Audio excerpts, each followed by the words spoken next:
নমস্কার বন্ধুরা, আরেকটি বার আরাধনার যাত্রায় আপনাদেরকে স্বাগত জানাই।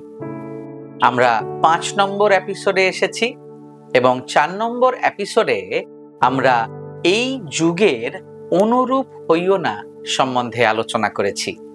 আজকে আমরা রোমিও 12 অধ্যায়ের 2 পদের দ্বিতীয় ভাগ আলোচনা করব।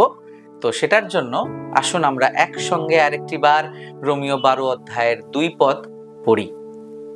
এখানে রোমিও 12 অধ্যায়ের 2 পদ এই রূপে বলছে যে, আর এই যুগের অনুরূপ হইও না, কিন্তু মনের নতুনীকরণ দ্বারা স্বরূপান্তরিত হও, যেন তোমরা পরীক্ষা করিয়া জানিতে পারো ঈশ্বরের ইচ্ছা কি, যাহা উত্তম ও প্রীতিজনক ও সিদ্ধ।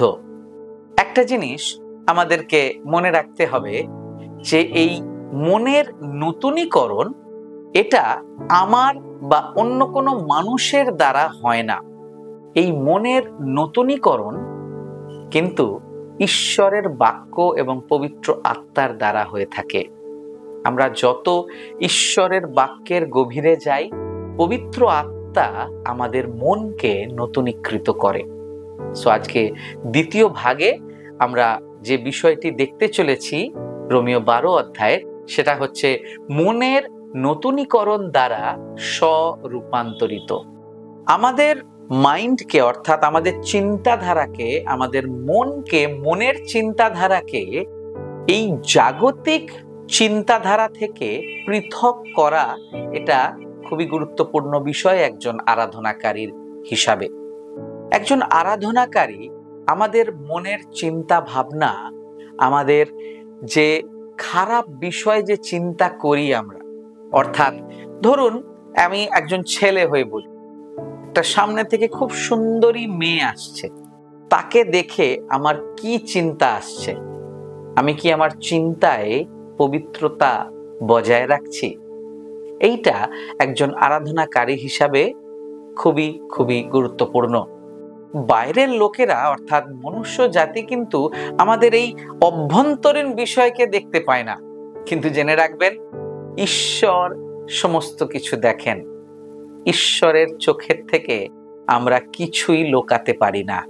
আমরা যদি ঈশ্বরের বাক্য থেকে দেখি, ইফিসীয় 4 অধ্যায়ের 23 এবং 24 পদ এইভাবে বলে যে, আর আপন আপন মনের ভাবে যেন ক্রমশ নবীনীকৃত হও এবং সেই নূতন মনুষ্যকে পরিধান করো, যাহা সত্যের ধার্মিকতায় ও সাধুতায় ঈশ্বরের সাদৃশ্যে সৃষ্ট হইয়াছে। আমাদেরকে ঈশ্বরের বাক্য পরিষ্কারভাবে বলছে যে নতুন মনুষ্যকে পরিধান করো, অর্থাৎ তার ধার্মিকতায়, ঈশ্বরের ধার্মিকতাকে পরিধান করতে হবে।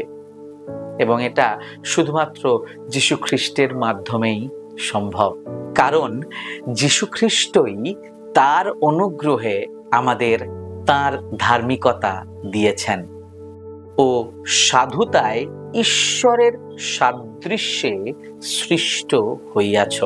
আমাদেরকে এটা মনে রাখতে হবে যে ঈশ্বর আমাদেরকে তার সাদৃশ্যে সৃষ্টি করেছেন।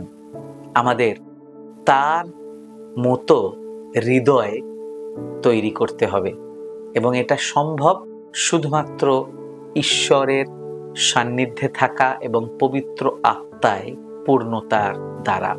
আমরা যদি আরো একটা বাইবেলের অংশ দেখি, কলসীয় 3 অধ্যায়ের 2 পদ, খুবই ছোট অংশ কিন্তু খুব গুরুত্বপূর্ণ। এখানে বলছে, ঊর্ধ্বস্থ বিষয় ভাবো, পৃথিবীস্থ বিষয় ভাবিও না। আমাকে এই পদটা যখনই আমি পড়ি, মথি 6 অধ্যায়ের 33 পদ আমাকে মনে করিয়ে দেয়, সদাপ্রভুর অন্বেষণ করো, তার রাজ্যের অন্বেষণ করো, বাকি সমস্ত কিছু তোমাদেরকে দেওয়া যাইবে। কলসীয় 3 অধ্যায়ের 2 পদ বলছে যে ঊর্ধ্বস্থ বিষয়ে ভাবো, চিন্তা করো, অর্থাৎ ঈশ্বরের দিকে তাকাতে বলছে। মনের নতুনীকরণ তখনই সম্ভব যখন আমরা আমাদের পুরাতন বিষয়কে পরিত্যাগ করতে পারি অনুশোচনা, অনুতাপের দ্বারা, এবং ঈশ্বরকে স্বাগত জানাই, পবিত্র আত্মাকে স্বাগত জানাই, যেন আমার জীবনকে নতুনীকৃত করতে পারেন। আমরা আরেকটা পদ দেখি, যেটা আজকের এপিসোডের শেষ পদ হবে। সেটা ফিলিপিও 4 অধ্যায়ের 8 পদ।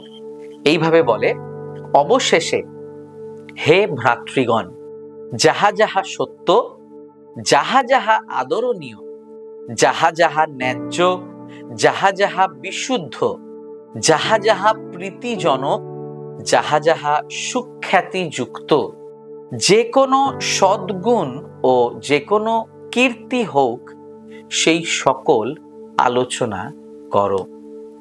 অর্থাৎ কোথাও না কোথাও আমাদেরকে সত্য, আদরণীয়, ন্যায্য, বিশুদ্ধ, প্রীতিজনক, সুখ্যাতিযুক্ত, সদ্গুণ, কীর্তিযুক্ত এবং বিশেষ করে এই সমস্ত বিষয়গুলিকে নিয়ে আলোচনা করবার কথা বলছে, অর্থাৎ এর মধ্যে থাকতে বলছে। একজন আরাধনাকারী হিসাবে বা একজন মানুষ হিসাবে কোনটা খারাপ আর কোনটা ভালো আমরা কিন্তু জানি খুব ভালো করে, কিন্তু খারাপের দিকে আমরা বেশি আকর্ষিত হয়ে যাই, ভালো বিষয় আমাদেরকে কম আকর্ষিত করে। একজন আরাধনাকারী হিসাবে আমাদের মনের নতুনীকরণ খুবই খুবই প্রয়োজন।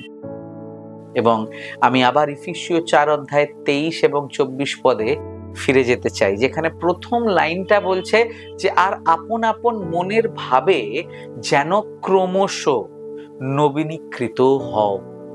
এটা একটা প্রসেস, একদিনে হবে না, এটা প্রতিদিনের একটা যাত্রা। সেই জন্যই আরাধনার যাত্রা। আমি বিশ্বাস করি যে ঈশ্বর আজকে তার বাক্যের মাধ্যমে আমাদেরকে এক ধাপ এগোতে সাহায্য করেছে। বন্ধুরা, আমি আপনাদেরকে এইটাই বোঝাতে চাই যে আরাধনা হচ্ছে একটা লাইফস্টাইল। আমাদের চিন্তাধারা কি রূপে ঈশ্বরকে প্রশংসা দিচ্ছে এটাও কিন্তু গুরুত্বপূর্ণ। আমরা শরীর দিয়ে গান করতে পারি, বাজাতে পারি, নাচতে পারি, বিভিন্ন অ্যাক্ট করতে পারি, ড্রামা করতে পারি, কিন্তু আমাদের মন সুস্থির আছে কি? আমাদের হৃদয় নতুনীকৃত হয়েছে কি পবিত্র আত্মা এবং ঈশ্বরের বাক্যের দ্বারা? আমি বিশ্বাস করি ঈশ্বর আপনাদেরকে আশীর্বাদ করেছে এই শিক্ষার মাধ্যমে। ধন্যবাদ।